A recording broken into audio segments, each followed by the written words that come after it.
saying, "Let it be so." Then, with great attention, he sustained the Ganges on his head, for the water of the Ganges is purifying, having emanated from the toes of Lord Vishnu. Just a note before we go on.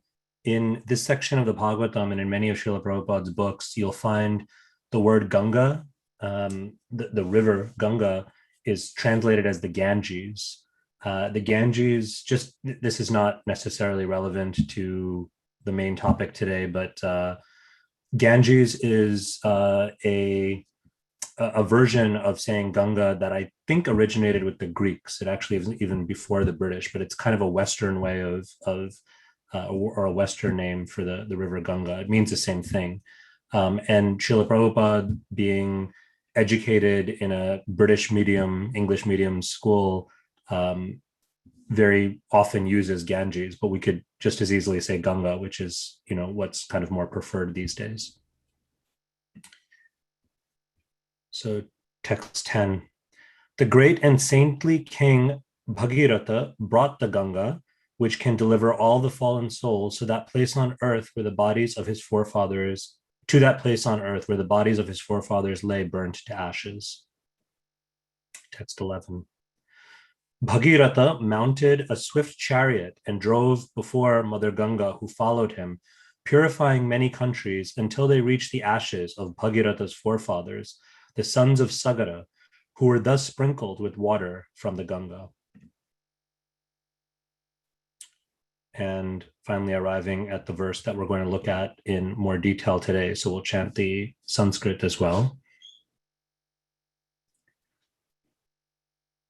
Yajjala sparsha matrena brahmadanda hata api sagaratmajad divam jagmuhu kevalam deha bhashmabhihi. Translation. Because the sons of Sagara Maharaj had offended a great personality, the heat of their bodies had increased and they were burnt to ashes.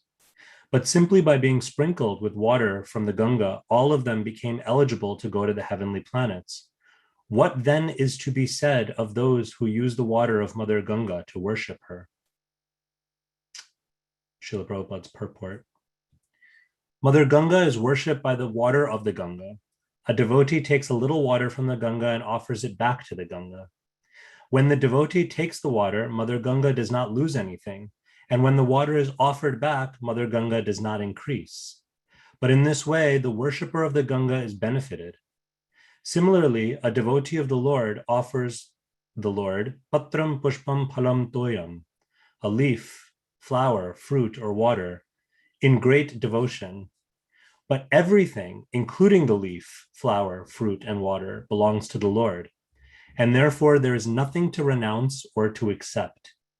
One must simply take advantage of the Bhakti process, because by following this process, one does not lose anything, but one gains the favor of the Supreme Person.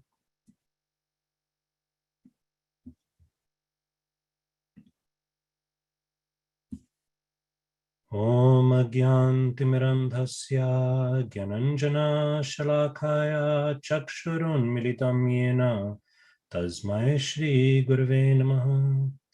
Shri Chaitanya Manobhishtam Stapitam Yena Bhutale Swayam Rupa Kadamahyam Dadati Shvapadantikam Vandeham Shri Guru Shri Utpadakamalam Shri Gurum Vaishnavamscha Shri Rupam Sagrajatam Sahagana Raghunathanvitam Tam Sajivam Sadvetam Savadutam Parijana Sahitam Krishna Chaitanya Devam Shri Radha Krishna Padan Sahagana Lalita Shri Vishakhanvitamscha. He Krishna Karuna Sindhu Dinabandhu Jagatpate Gopesha Gopika Kanta Radha Kanta Namostute Tapta Kanchana Gaurangi Radhe Brindabaneshwari Vrishabhanu Sute Devi Pranamami Haripriye Pancha Kalpatarubhyascha Kripa Sindhubhya Evacha Patitanam Pavanebhyo Vaishnavebhyo Namo Namaha. Jai Shri Krishna Chaitanya Prabhu Nityananda Shri Advaita Gadadhara Srivasadi Gaur Bhakta Vrinda. Hare Krishna, Krishna Krishna, Hare Hare, Hare Rama, Rama Rama, Hare Hare. Namo Vishnu Padaya Krishna Prasthaya Bhutale Shrimati Radhanath Swamiti Namine. Namo Vishnu Padaya Krishna Prasthaya Bhutale Shrimati Bhaktivedanta Swamiti Namine. Namaste Saraswati Deve Gauravani Pracharine Nirvishesha Shunyavadi Paschata Desharine.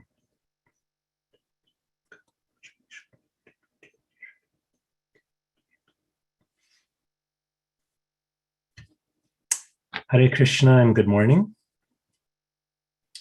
So I'm so delighted and honored to be able to share some thoughts on this purport, which has to be one of my favorite purports. I think it in such a short purport, Srila Prabhupada packs in such a powerful message and such an essential message, really giving us a glimpse into what is the essential core philosophy behind bhakti.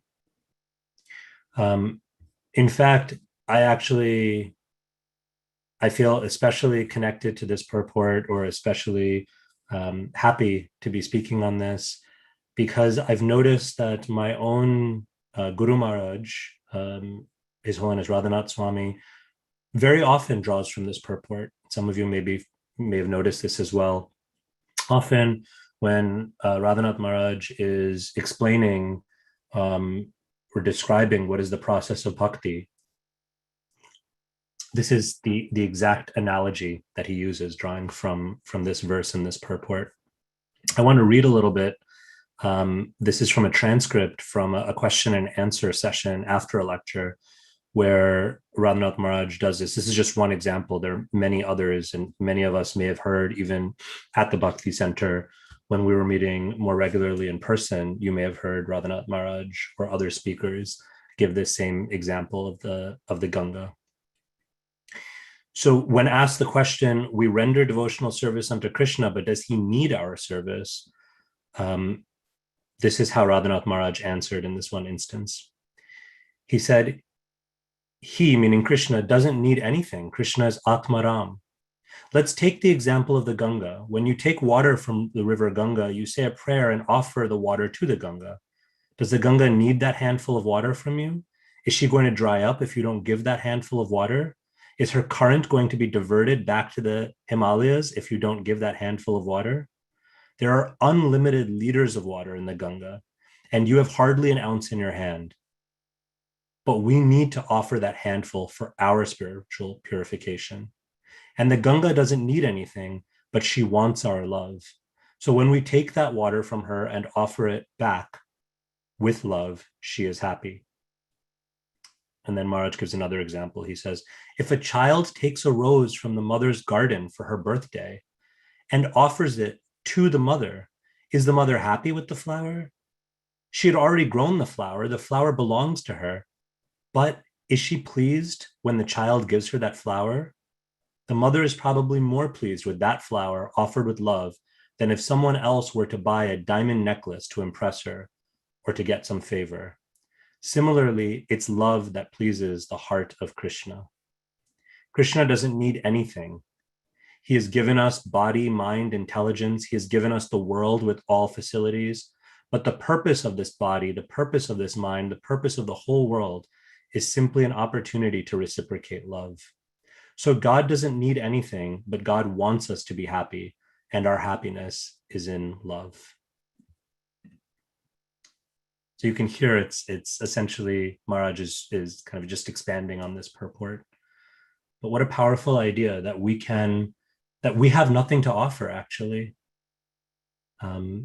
Here, of course, the verse is specifically talking about the Ganga, but the principle still holds. And so Srila Prabhupada is taking the opportunity to use this principle to speak about our relationship with Krishna as well, which is ultimately, it's the ultimate expression of this same principle, that everything we have that we may claim to own, we may claim to give away, everything is given to us. Everything belongs actually to Krishna himself. So when we offer anything, we're simply offering that which is his to begin with. But more importantly, on a deeper level, we are offering something that is our own. We are offering something that Krishna, as strange as it might feel to say, Krishna is actually apparently is deficient in one sense. He is in need in one sense. He is in need of seeing us offer our love. He needs that. He wants that. He is, just like Srila Prabhupada would sometimes say, speaking specifically about the offering of food, Krishna is not a hungry man. Krishna is not starving, but Krishna is hungry for our love. These examples may seem, from a material standpoint, right? If we think about it, or if our paradigm is just what we know in the material world, these examples can seem a little bit strange, or even to not make any sense.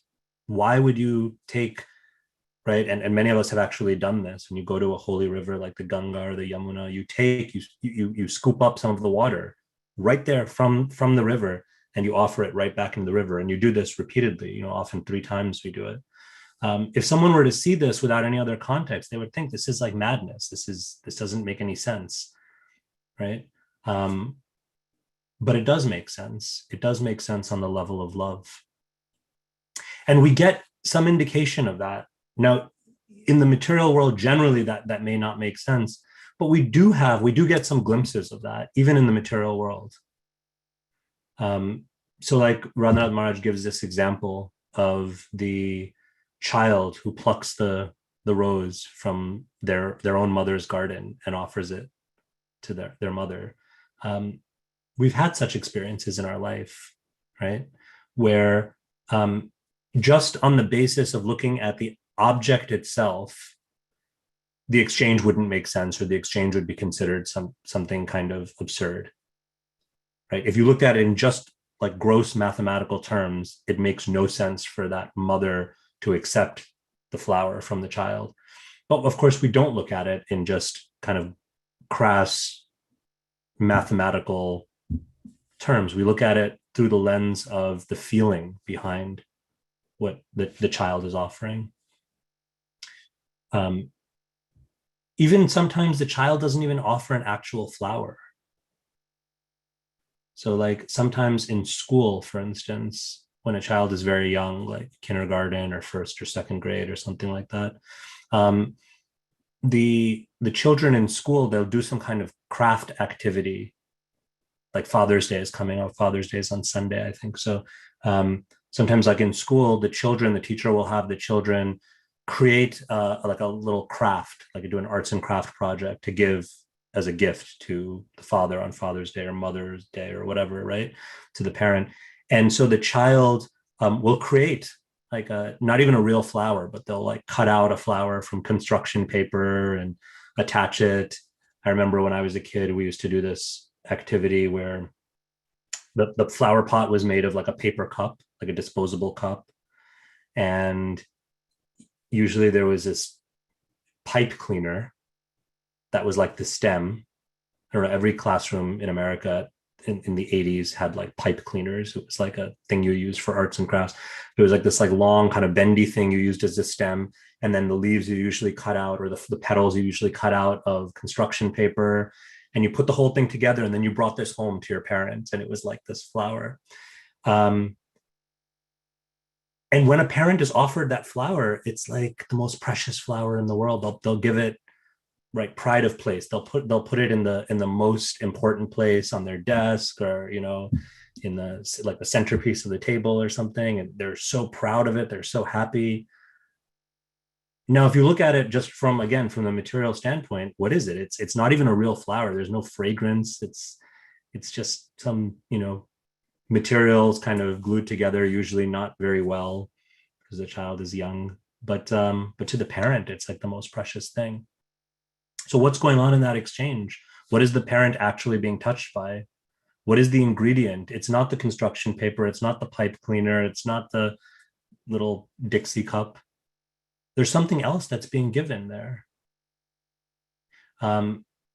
Imagine that that same parent went into a florist and said, give me your best flower. Money is no object. And they handed over their credit card.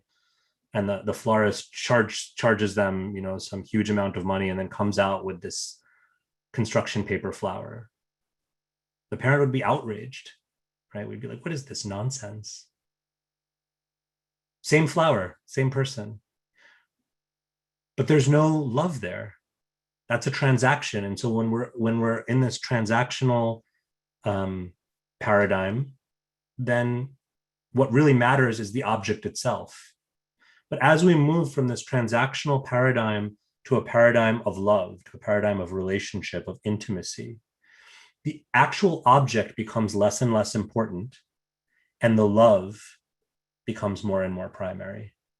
You can see it's like a spectrum, right? If a coworker gives the person that same construction paper flower, okay, they may be sort of amused and touched by it, but still they'll think it's a little weird.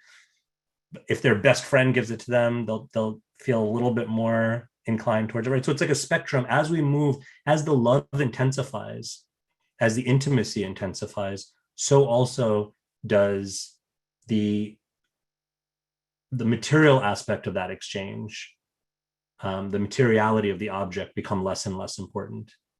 And the emotional, the emotion that's being conveyed, the feeling that's being conveyed, the mood that's being conveyed becomes more and more important.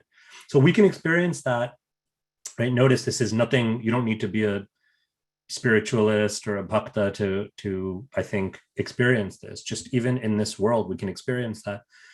So what a purport like this asks us to do, and what this whole kind of science of bhakti asks us to do, is just to carry that idea to its natural conclusion. That what if we could go, now in this world, usually that spectrum of love reaches some kind of limit, where at some kind of point there's like, okay, yes, I appreciate the love behind it, but there's some kind of limit because we're still embodied beings in the material world. But what if we could push beyond that limit? What if there was an exchange where the object really didn't matter at all?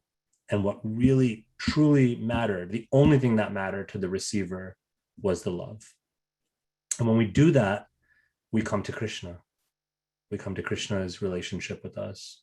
One of the most amazing, wonderful attributes and names of Krishna, one of my favorites, is this phrase, this term, Bhavagrahi Janardana. That Krishna is known as Bhavagrahi Janardana. What does that mean? Bhavagrahi means one who accepts or grabs onto the mood, the intention of our offering. And as such, he's Janardana, he maintains us just through that gracious, kind, compassionate acceptance of not the object itself, not the offering itself, which may be full of so many imperfections and shortcomings, but the mood, the sincerity, even the intention. We may not even be there in terms of, we may have so many mixed motives and so many different shortcomings, even in terms of our feeling. But as we've talked about before, and as other speakers have touched on, sometimes when we hear pure devotee, we can understand pure devotee doesn't mean it doesn't have to wait for us to be completely free of any kind of shortcoming. It can also be understood to be pure in intention. So if we had that pure intention, if we're sincerely trying, that's what Krishna accepts. And he doesn't worry about the rest. He doesn't judge us on the basis of the rest. If even in the material world, if a parent can be so accepting and loving and can overlook so many flaws to genuinely from their heart accept the most imperfect of offering, wouldn't our divine parent do that, infinitely, to an infinite degree, infinitely more? So this is the mood of bhakti. This is what's being conveyed, that actually we own nothing. We can really give nothing, but Krishna is eager to receive our love. That's what Krishna wants. He doesn't need anything else. He doesn't want anything else. Srila Prabhupada cites in this purport, he doesn't cite the whole verse, but he invokes this idea of one of the most beloved verses in the Gita, in the Bhagavad Gita, in the 9th chapter, where Krishna very vividly describes, using specific examples or categories of examples, how simple it is, and how eager he is to receive the simplest of offerings, right? Patram pushpam palam toyam. Just a leaf, flower, some fruit, so just simple water. Here we're talking about offering the simplest water of Ganga to Ganga, right? So when we think about these things, when we kind of reflect on why a leaf, why a flower, why fruit, why water, there's different ways of understanding it. But what do these things have in common? They all occur in the natural world. They're all natural, right? So ultimately, even with the best of technology, at best, we're just sort of creating clones and imitations. But really, Krishna is actually creating the miracle of leaves and flowers and fruit that, through this miraculous process, grow and ripen. The miracle of water, right? All of these things are miraculous and are directly connected to Krishna through the natural world. And yet they're also so simple. Sometimes in the material realm, we talk about simplicity or something being simple as a fault. If someone says, oh, that's, yeah, I heard that class you gave. It was very simple. We generally don't take it as like a compliment, right? It's like, well, and I wasn't really trying to be simple. I was, or someone reads something you wrote or whatever, right? Like we think of, if someone is dressed very simply, it's okay. It's kind of, it has a negative slant to it. But there's another way of understanding simplicity where the simpler something is, the more pure, the more beautiful, the more it's in touch with its essence. This is a strange example, but sometimes the tastiest things are the ones with the fewest ingredients in them. I remember when I was younger, before I made the transition to veganism or ahimsa dairy. So this is a plug for ahimsa dairy. I want to encourage everyone, if you can, move in that direction. But when I was younger and was an avid ice cream eater, I remember there was one particular brand, Breyers natural ice cream. And the way they advertised this ice cream was like, their vanilla ice cream, I think, had like 3 ingredients in it. But that's what made it so good, because it was so simple. It was so pure. It just got to the essence. Like, what more do you need, right? And so there's something that's also so beautifully simple and pure about these offerings, just a simple leaf, a simple flower, fruit, water. And related to this idea of simplicity, and Srila Prabhupada has a very long purport to this verse in the 9th chapter of the Gita, which unfortunately we don't have time to go into. But one of the things that Prabhupada stresses in that purport is that the offering of Patram Pushpam Phalam Toyam is open to everyone. It's accessible to everyone. He says even the poorest man can offer. He may not be able to offer anything else, but even the poorest man can offer a leaf or a flower or fruit, some water. Of course, traditionally, right, these were things that were freely available, that all you had to do is go into, some forest type of area, or where there's a stream, or where there's some wildflowers or leaves growing. Sometimes in the urban setting, we feel like, well, it's not so easy to get these things. But if nothing else, even just some water. Like when you do puja, sometimes you don't have a certain item. For those of us who have a practice of offering puja or ritual worship, sometimes you don't have a particular object, but you can always just offer a few drops of water and just chant the mantra for that object, and it serves as a kind of symbolic offering of that object. So even just the simplicity of water. And there's so many stories. I know we're coming up towards the end of the time together, but I just want to share in some of the time we have remaining.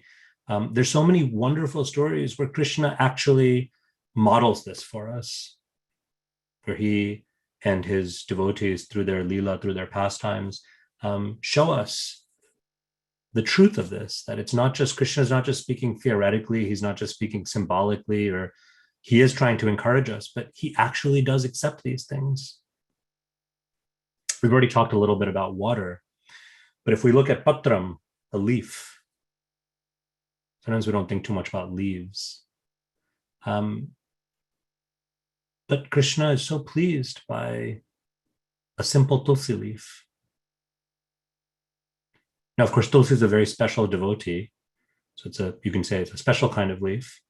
But still, from a at least a material, or you can say like a botanical standpoint, I don't know, I think that's the word. It's a very simple leaf, tulsi, and tulsi in many climates, especially in India, but even elsewhere in the world, tulsi just grows very, like sometimes tulsi just grows wild. I think like in Hawaii, there are places, for instance, or like in Fiji or Bali, these kind of more tropical type of climates, where there's just tulsi just growing wildly everywhere. Some places in India like that too. So in one sense, so easily accessible, freely available, not at all expensive. But what is the value of that tulsi leaf? There's a story some of you may be familiar with, and there's lots of different versions of this story. But just in brief, there's a story that it's part of Krishna's pastimes in Dwarka. Dwarka is known for its opulence. So Krishna is in the mood of an opulent prince or king in Dwarka, and he has his queens, so many queens. And one of these queens is especially known as being very much in the mood of opulence, and becomes, apparently, it's all part of the lila, it's all pleasing to Krishna, but she becomes apparently a little bit proud and haughty in that mood. This is Satyabhama. So Satyabhama, in this telling of the story, she becomes a little bit proud because she came into, even before marrying Krishna, she is the daughter of a king. So she was a princess, and she came in with a very with a lot of opulence and wealth. And so just to humble her pride, Krishna and Narad Muni kind of cook up this drama, this scheme.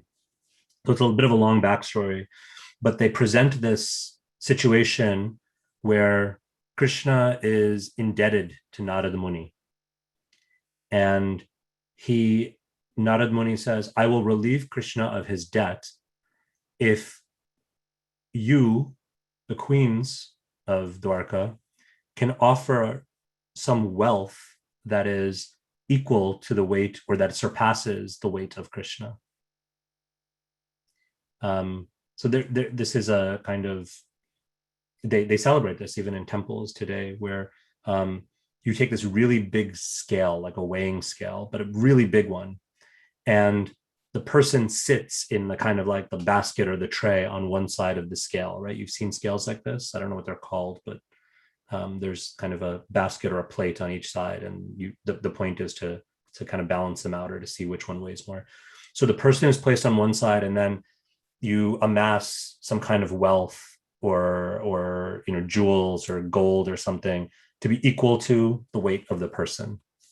Some people still today, very rich people, they offer donations in this way, that like, okay, I'll offer to this temple, to this deity, equivalent of my weight in gold or something like that.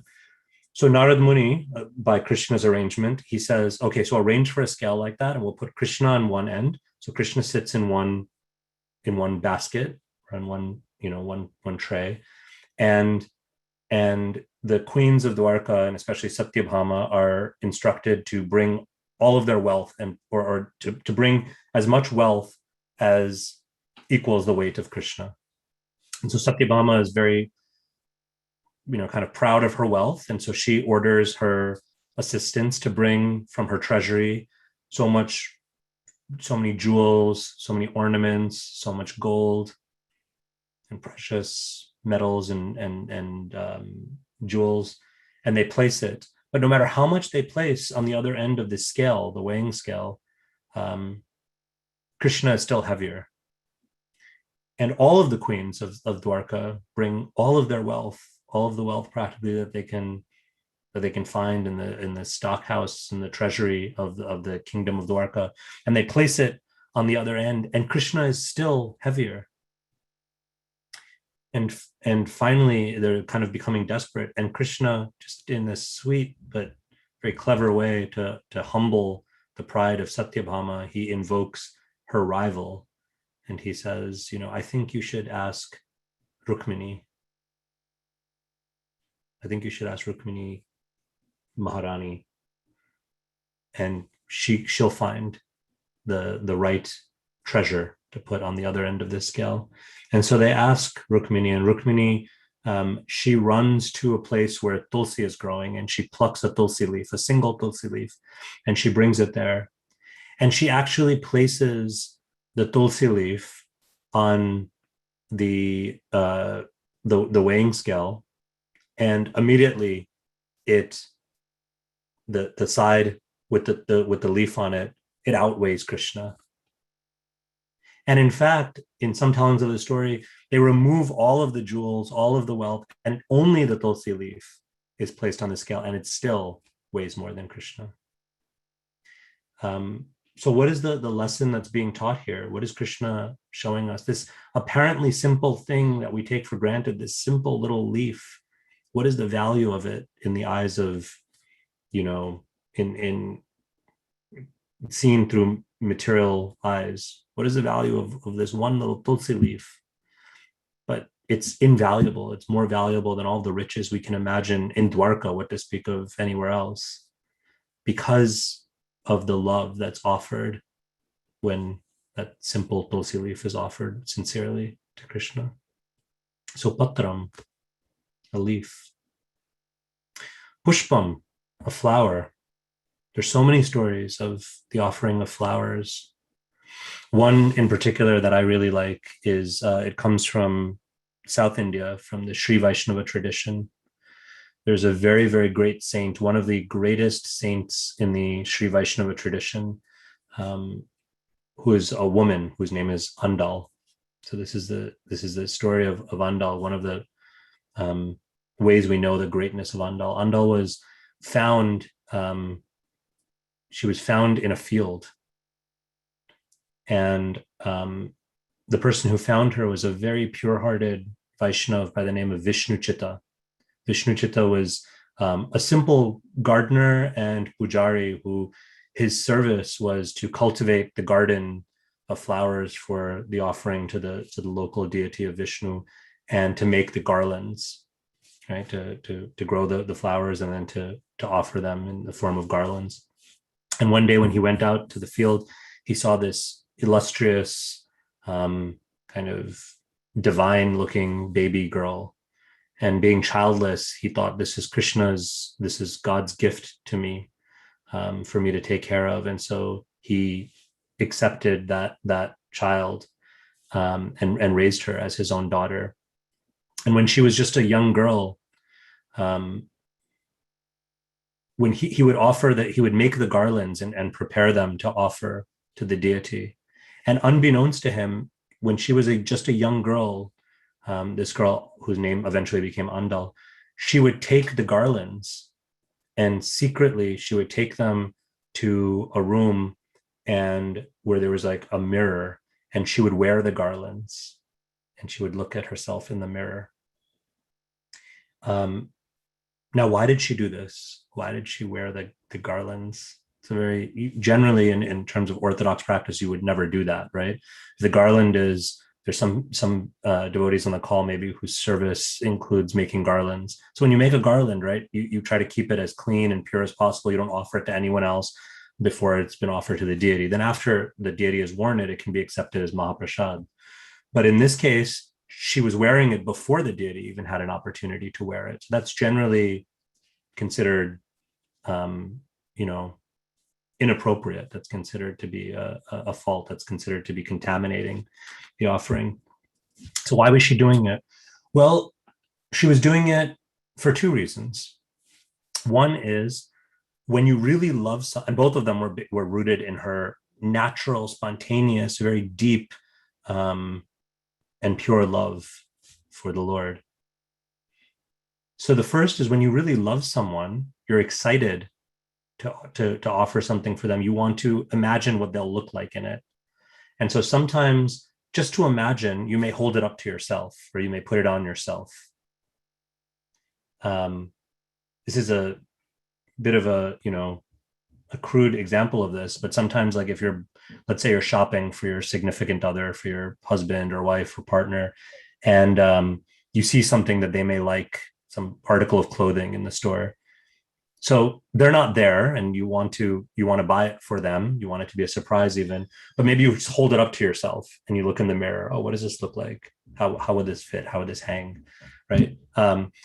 You're holding it up to yourself, but you're doing it in the mood of meditating on how nice it will look on them. So Andal was doing it like that. It wasn't for her own enjoyment, but it was just a way of more deeply meditating on how beautiful will my Lord look when he's wearing this. Let me get a sense of it. Let me like model it. Let me try it on, right? But then the second reason is also, it was a way of, even as a child, she had deep in the core of her heart this desire to have the Lord as her husband. And so culturally, for the husband and wives, they exchange garlands. And so Andal was meditating on this exchange of garlands. And she wanted to offer not just the garland, but her heart in that mood of like madhurya, in that mood of sweetness, in that shringara ras, that the mood of seeing the Lord as one's beloved. This was actually, right, this wasn't something artificial. She was actually feeling this. And so in that mood, she was doing this. And she was doing this for many days. But one day when Vishnu Chitta was offering the garlands, just before he was to offer the garland, he noticed a strand of her hair, a strand of Andal's hair. Her name at that time was Godai. So he noticed a strand of Godai's hair. And he became really alarmed and disturbed. How can I offer this garland? It's contaminated. He recognized this is, my daughter's hair is on this. And he started to think to himself, how did this happen? And so he didn't offer that garland. And instead he waited and he waited till the next day. He made the garland and he hid in a certain place and he just waited to see what Andal would do. And Andal took the garland and went into that room, that bedroom, and she started trying on the garland like she usually did. And so then Vishnu Chitta came out and he very sternly kind of chastised her and corrected her and said, no, we cannot do this. This is not appropriate. You've contaminated the offering. And he took the garland that Andal had tried on and he put it aside and he made new garlands and he forbade Andal from doing that and he offered the new garlands. And that day or that night, the Lord in the form of that deity appeared to Vishnu Chitta and said, I don't like these new garlands that you're offering me.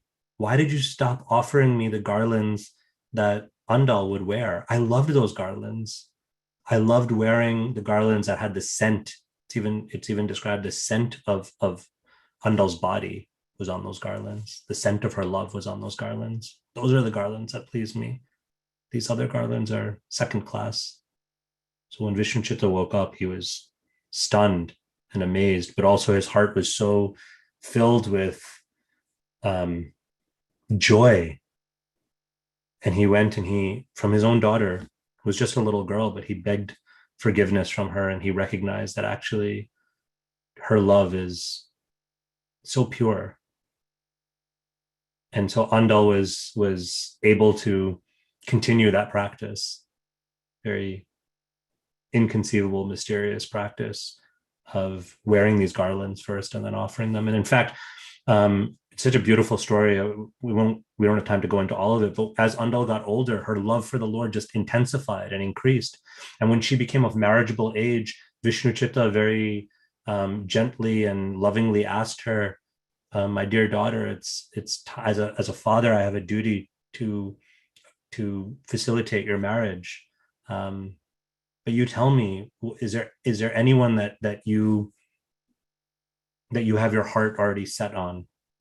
And without hesitation, Andal said, the only suitor for me, my eternal husband, the only one who has conquered my heart is Lord Ranganath, this amazing deity form of Vishnu in a place called Sri Rangam that was some distance away. And so she said, Father, I can't marry anyone but Ranganath. He's already captured my heart. And Vishnuchitta was, again, he appreciated his daughter's devotion, but he didn't know what to do. And again, it's a long story, but Ranganath, the Lord in the form of Ranganath, appears in the dream of Vishnuchitta and instructs him to facilitate this marriage. He says, I also want to marry Andal. So you dress her up in her bridal finery and you arrange for a wedding party and you put her on a palanquin and bring her to Sri Rangam, bring her to me, and bring her into the temple, into the sanctum sanctorum as my bride. And at the same time, simultaneously, he appeared in a dream to the head pujari in Sri Rangam, to Ranganath's pujari, and said, my devotee Andal is coming. I want to marry her. So this bridal procession is coming. You please throw open the gates and welcome this bridal procession in and bring her in to me on this palanquin, which is very unusual. So they arranged for this, and the wedding procession came to Sri Rangam, and the palanquin was brought in. And as soon as the palanquin was brought in and Andal saw her Lord, she had never even seen Ranganath Swami up to this point, as far as I understand, just in her heart. When she saw the deity, she jumped off the palanquin and ran and embraced the Lord, and her body merged into the form of the deity. And later, a deity was made of Andal that still is there to this day. You can see that deity, and every year their wedding is commemorated in Sri Rangam. So this is what is a garland, even a garland that's apparently imperfect, that's been contaminated, that has some fault in it. But what is the value of that garland? How pleasing was that to the Lord that he accepted it, that he was eager for it? And I know we're at 8 o'clock now, but just one final story or example that, because we talked about water, we talked about leaves, we talked about flowers, but we should talk about fruit a little bit.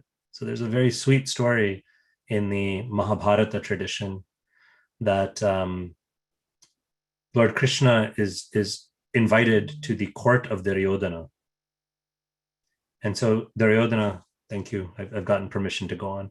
So Duryodhana, he invites Krishna, and of course, in his mind, scheming to how to, right? Duryodhana is always using every relationship as a way of scheming. What can be my gain in this? So that's Duryodhana's mood, but he invites Krishna to this banquet, and he lays out the finest feast.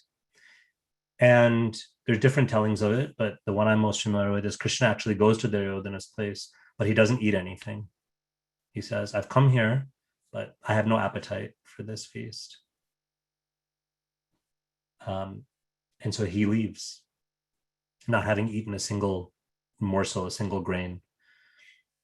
But on his way back, Krishna goes and he stops at the house of Vidura, who's this great devotee. And he wasn't even invited or expected at Vidura's house. So Vidura is not even there at this time, but Vidura's saintly wife is there.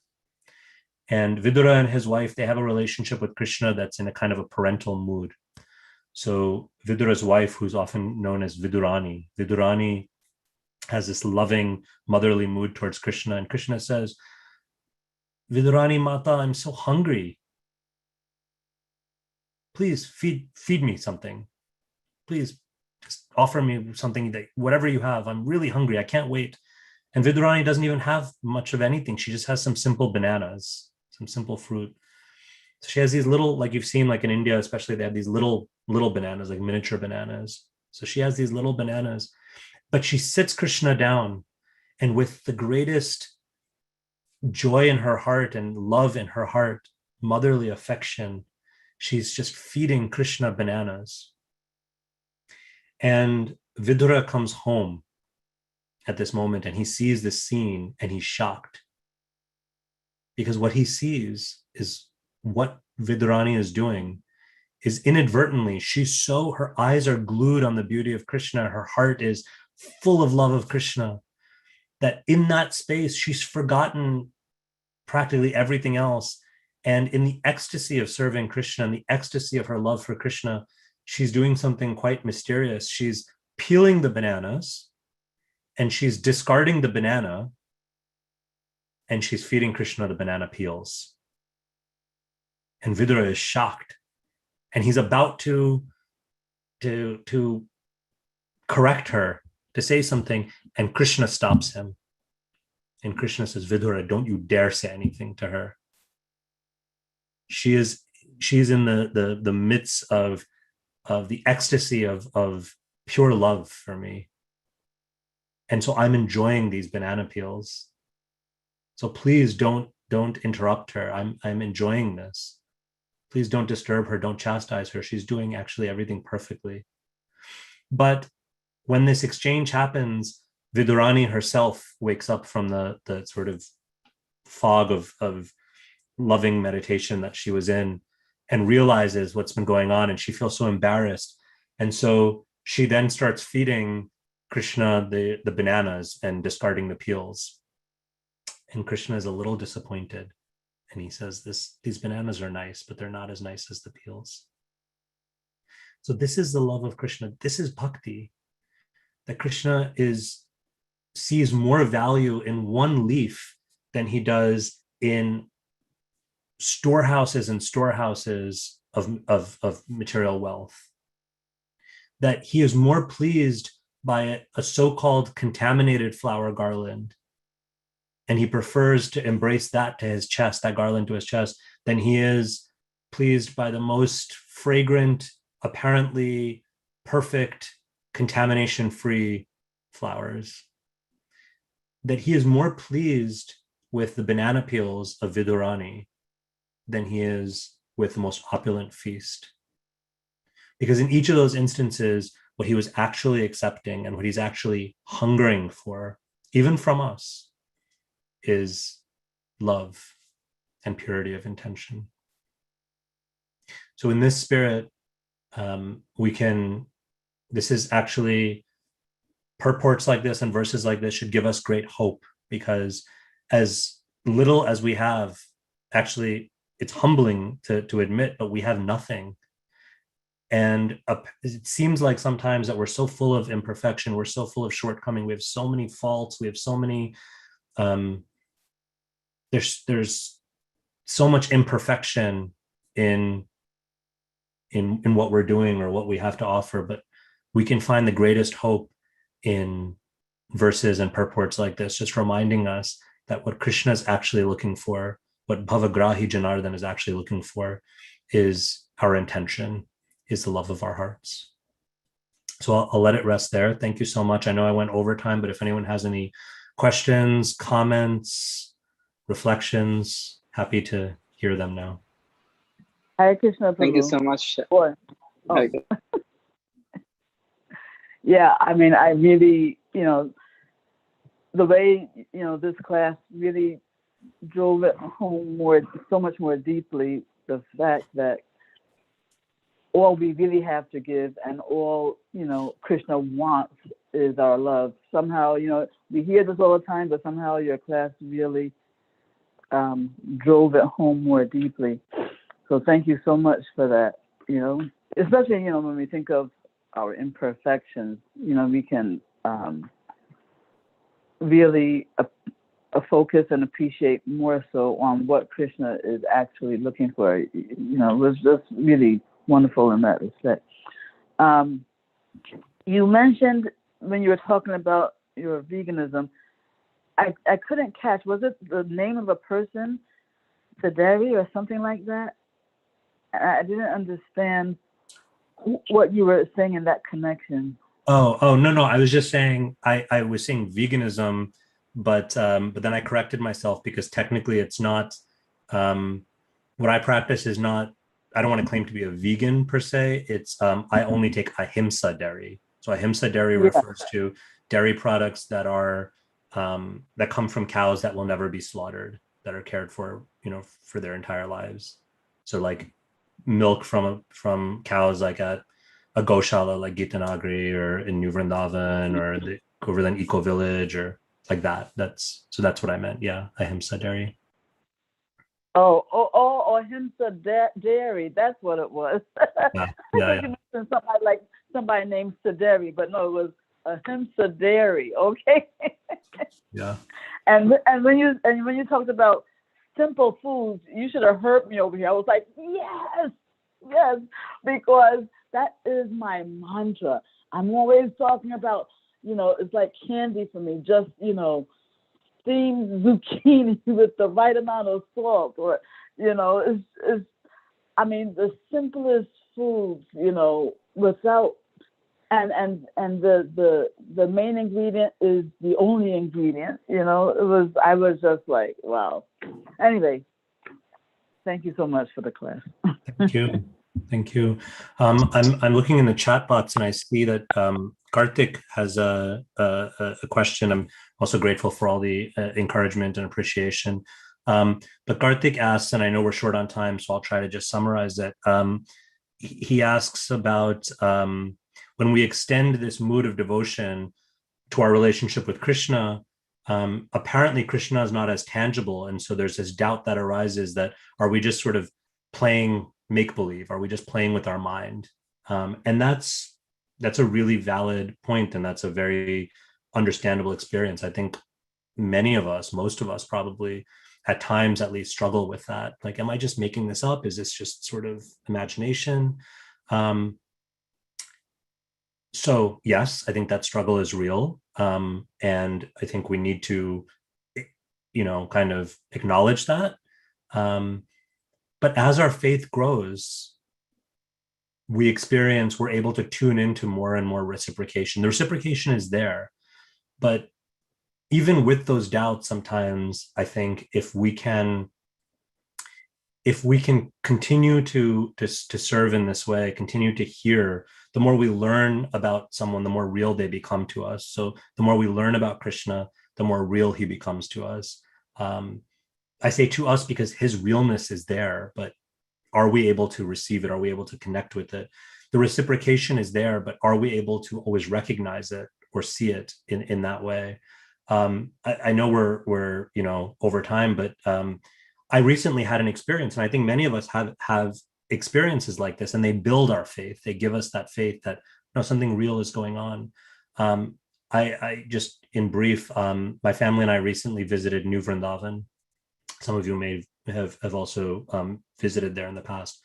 So we visited, and we were driving there. It's about a 6-hour drive from where we are, and we stopped, kind of halfway at a rest area to like attend to the call of nature, right?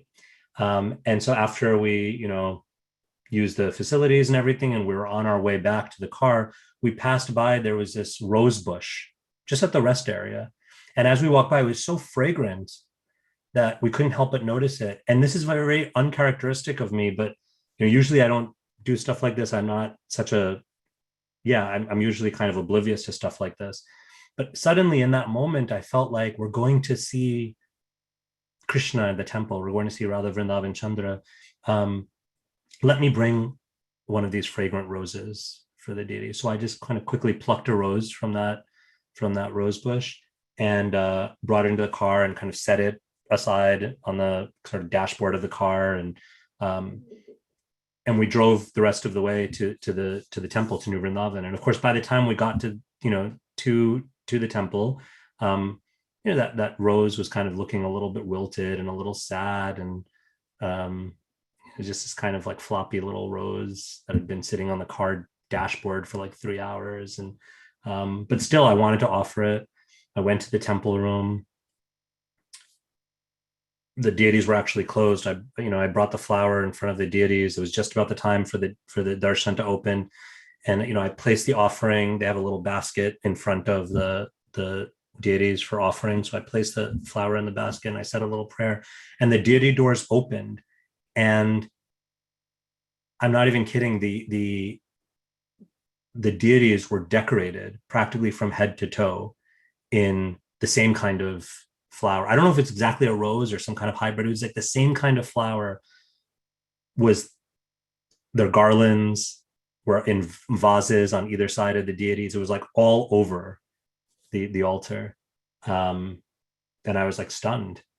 And then I remembered while running towards the temple room from the place that we parked, I realized there were these the same kind of rose bushes that I had passed by in, this rest area in the middle of Harrisburg, Pennsylvania, or wherever it was.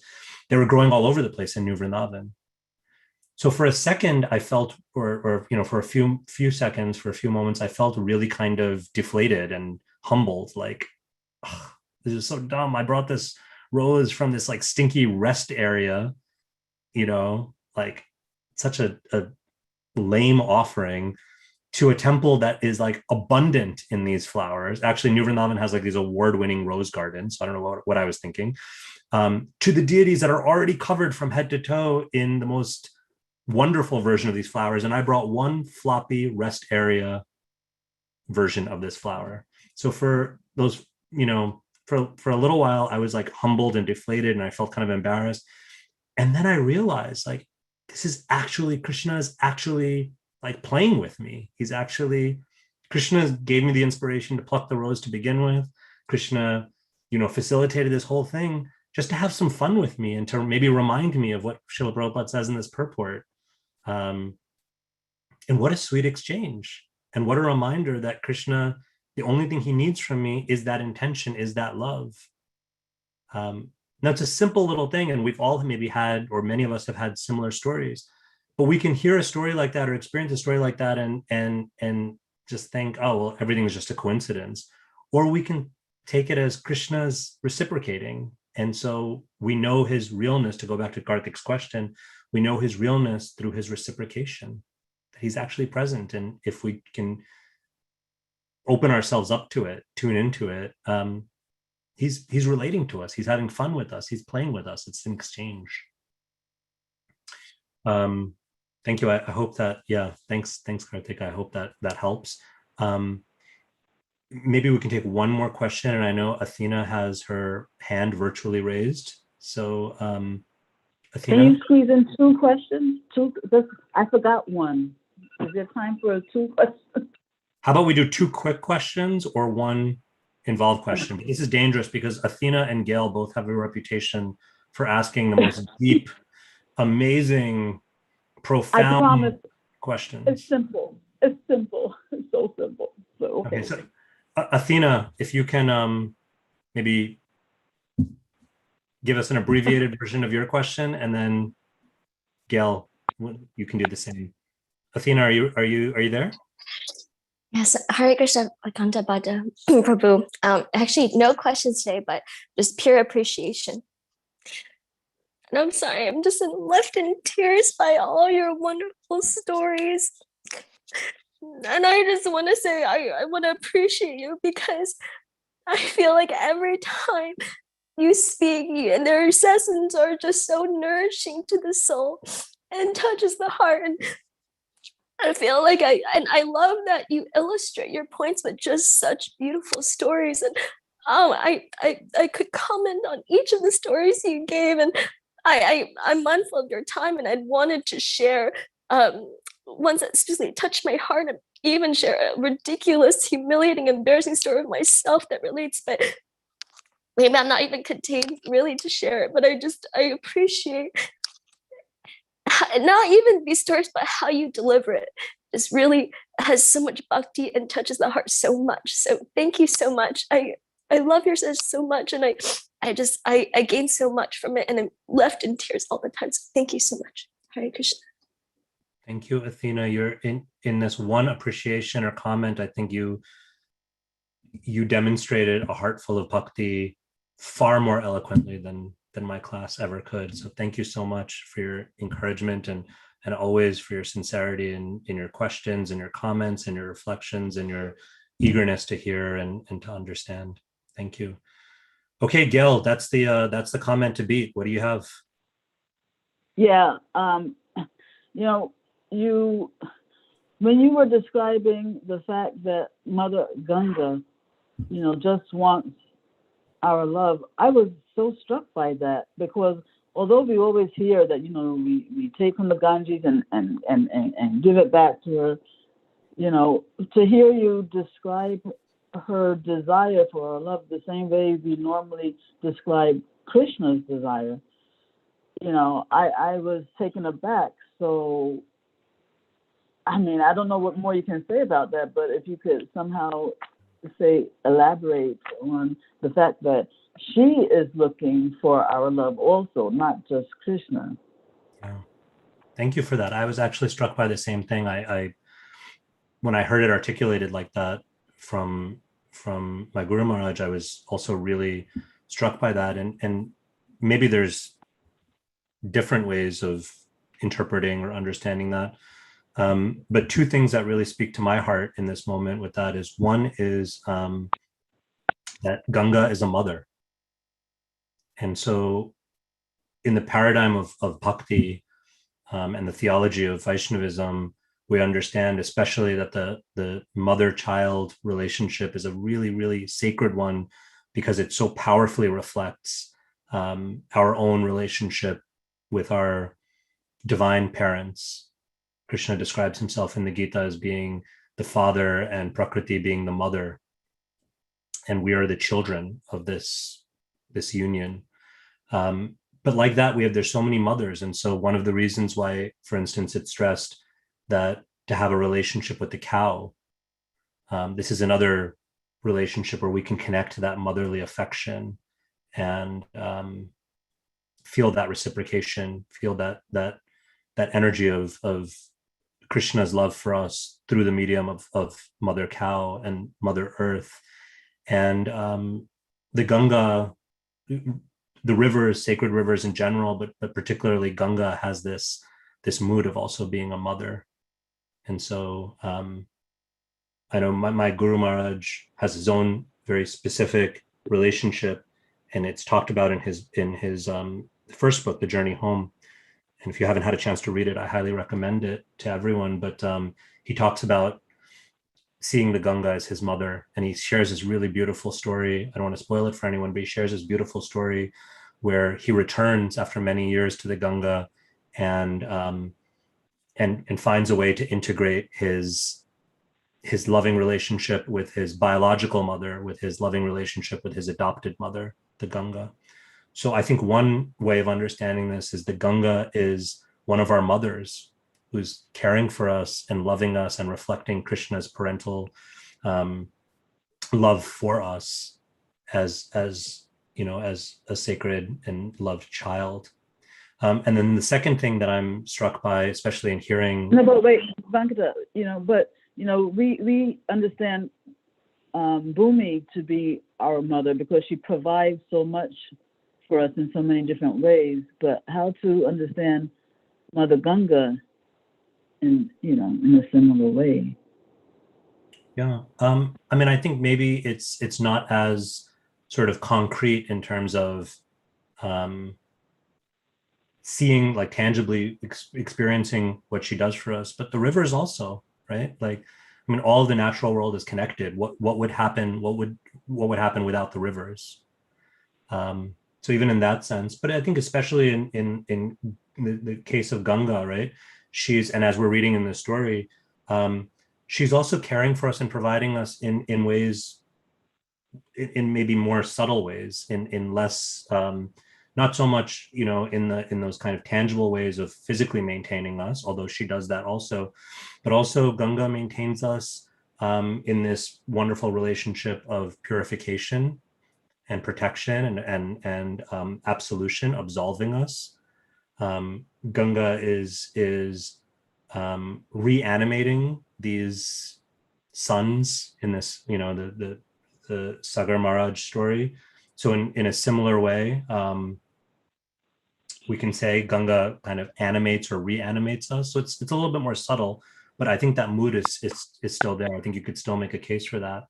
And then just real quick, the second point that I think Ganga needing our love and reciprocating with our love represents is Ganga is also a devotee, a Vaishnavi, a very, very beloved devotee who comes from the lotus feet of Lord Vishnu. And so I think it is not a stretch. I think it's fair to say that just as we can and should have this reciprocal relationship of Krishna, where Krishna is eager for and hungry for our love. That's also the quality that's reflected in our relationships with Vaishnavas and Vaishnavis. We can have a similar mood, right? So we experience this with our teachers, our gurus, whether they're Diksha gurus, Shiksha gurus, where they're just eager for our love and to give us opportunity. It brings them happiness to see us happily serving and offering that love.